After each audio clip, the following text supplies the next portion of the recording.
তো বন্ধুরা সকাল সকাল চলে এসেছি পিকনিক করতে। তো পিকনিক করতে কোথায় এসেছি? পিকনিক করতে এসেছি বুরুল।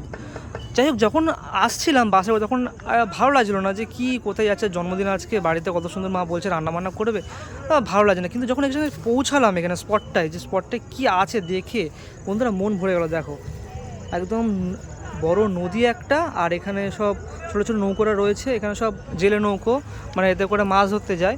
যাই হোক, এসে যেন মনে হচ্ছে যেন পিকনিকের ইচ্ছাটা আরও বেড়ে গেল। যাই হোক, আরও দেখাবো যে কী কী হচ্ছে রান্নাবান্না বা কী, তো দেখতে থাকো।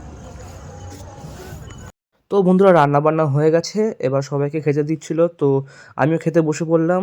তো প্রথমেই আমাকে খেতে দিল সেটা হচ্ছে ফ্রাইড রাইস, আর তারপরে চলে এলো একটু স্যালাড, আর চলে এলো একদম কষা কষা একদম আলুর দম। তো আলুর দমটা যা টেম্পটিং লাগছিলো দেখতে, তাই জন্য আমি একটু ভাবলাম একটু ভেঙে খাওয়াই যাক। তো একটু আলুর দম ভেঙে একটু গ্রেভি নিয়ে ভাতের সাথে, মানে যেটা ফ্রাইড রাইস দিয়েছে, ফ্রাইড রাইসের সাথে মাখিয়ে খেলাম। সত্যি এই যে আইটেমটা, এটা সত্যি খুব সুন্দর করেছিল, আর আলুর দমে হালকা হালকা একটু ঝাল ঝাল ছিল, খেতে বেশ মজার লাগছিলো।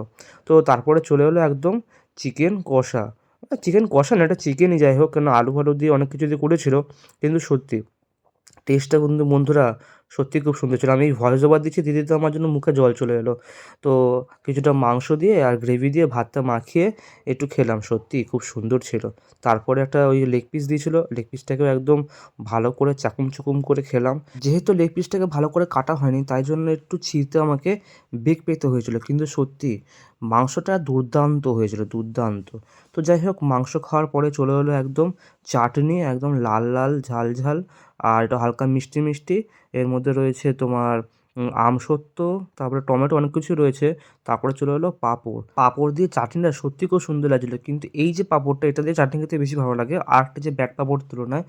তবে যাই বলো, চাটনি দিয়ে পাঁপড়ের যে কম্বিনেশনটা, এটা সেরা। আর এটা যে পাঁপড়ই হোক না কেন, আর এটা তো বেশি, আমার কাছে বেশি ফেভারিট এটা।